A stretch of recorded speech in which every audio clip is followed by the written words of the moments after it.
Have you ever looked at someone who seems incredibly intelligent, sharp, insightful, articulate, and wondered why they're so tangled up in their own thoughts? Why decisions that seem simple to others take them through mental mazes?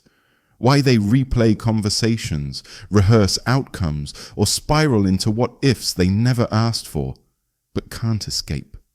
It's easy to assume intelligence should make life easier, but for many people, their mind isn't a quiet library.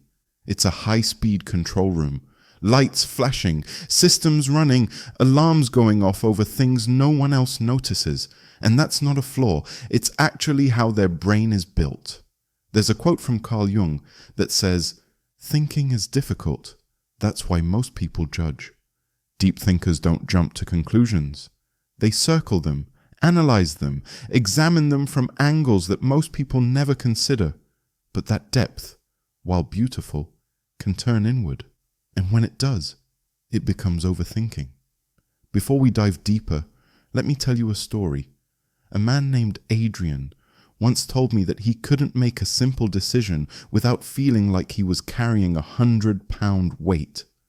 Not because he lacked confidence, not because he didn't know what he wanted, but because every possible outcome unfolded in his head like a row of dominoes.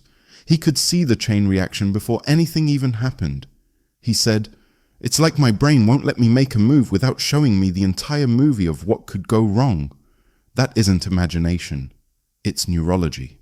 According to researchers at King's College London, highly intelligent people often exhibit stronger activity in the brain's default mode network, the region associated with self-reflection, future planning, and internal dialogue. This is great for creativity. It's great for problem solving, but when this network is overactive, it can trap a person in cycles of rumination and mental replay. In other words, the same part of the mind that creates brilliance is the part that creates overwhelm. Smart people aren't overthinking because they're weak. They're overthinking because their brain is literally wired to generate more possibilities, evaluate more data, and imagine more outcomes. It's like having a microscope built into your mind, beautiful on some days, heavy on others. Another study from the University of Michigan found that people with high cognitive ability also tend to have more active worry circuits. The researchers explained it simply. A highly intelligent mind is a highly reactive mind. Reactive doesn't mean chaotic. It means sensitive. It means perceptive. It means noticing small changes, small risks, small inconsistencies, long before most people recognize them. Imagine you're walking through a forest. Most people see trees. A smart person sees shadows, broken branches, the direction of the wind, the texture of the ground, and what those details might imply.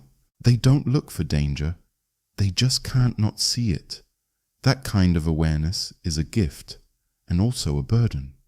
Now let's pull this into something more personal, because science helps us understand the mechanics, but life helps us understand the experience.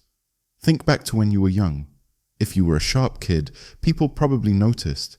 Teachers praised your insights. Adults told you how mature you were. You picked up on things early. Tone, tension, mood shifts. Maybe you saw conflict before others admitted it. Maybe you absorbed emotions that weren't yours. Maybe you learned too early that being aware helped you stay prepared. Awareness becomes responsibility. Responsibility becomes pressure.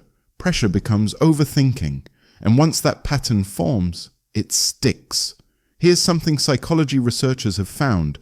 People who show early signs of high reasoning ability often develop strong self-monitoring habits. That means they watch themselves closely. Their words, their actions, their tone, how they're perceived. This is great for navigating social dynamics.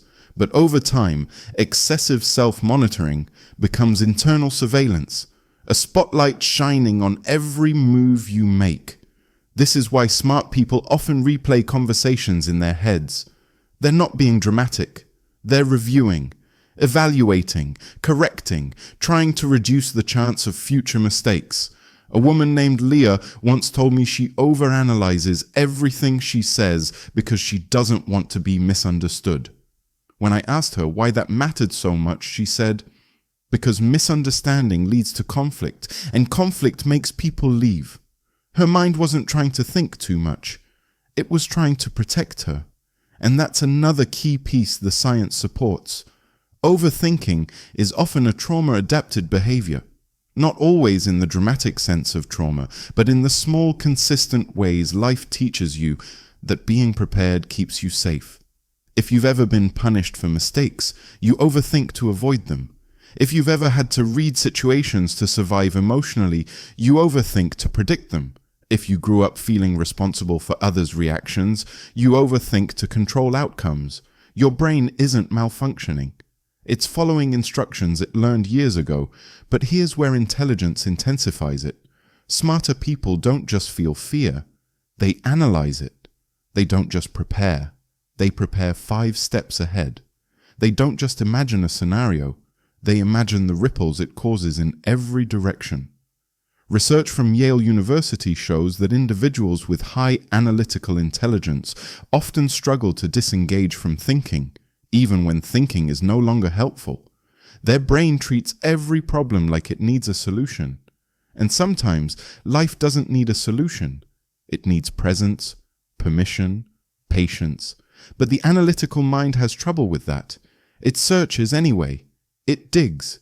It hunts for meaning, even in places where meaning doesn't exist.